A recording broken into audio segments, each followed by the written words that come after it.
আমাদের কাছে হিটাসি ব্র্যান্ডের একটা প্রজেক্টর আসছে, যেটা ল্যাম্প সমস্যা বলছে কাস্টমার। তো আমরা দেখবো আসলে এটা কি ল্যাম্প খারাপ আছে না অন্য কোনো ব্যাপার আছে। ল্যাম্পটা খুব ইজিলি পাল্টানো যায়, কিন্তু আসলে এটা ল্যাম্প খারাপ আছে না আমাদের দেখতে হবে। তো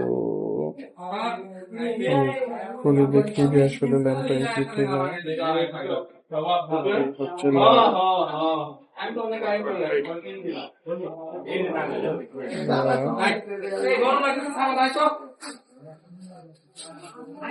ল্যাম্পটাকে দেখি ল্যাম্পের অবস্থা কেমন আছে, যে আসলে কি ল্যাম্প খারাপ নাকি অন্য কোনো ব্যাপার আছে।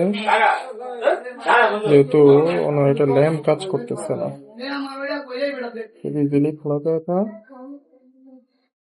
এই হচ্ছে ল্যাম্পারটা, পুরো ল্যাম্পটা।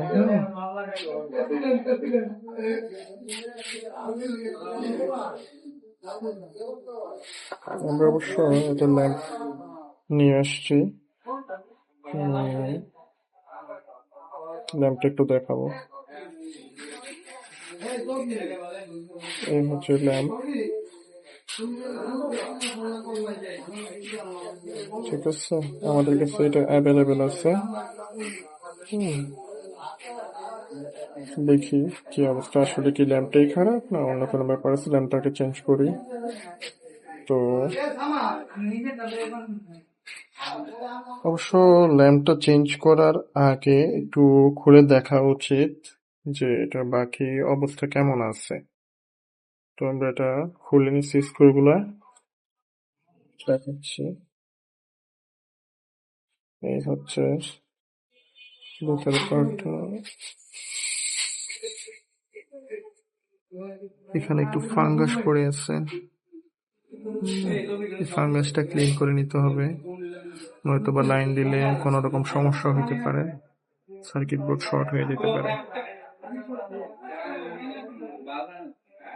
এই হচ্ছে বোর্ড, এখানে হচ্ছে বাটনগুলি, প্রোগ্রাম, মেনু, ইনপুট, টোটাল বাটনগুলো এখানে দেওয়া।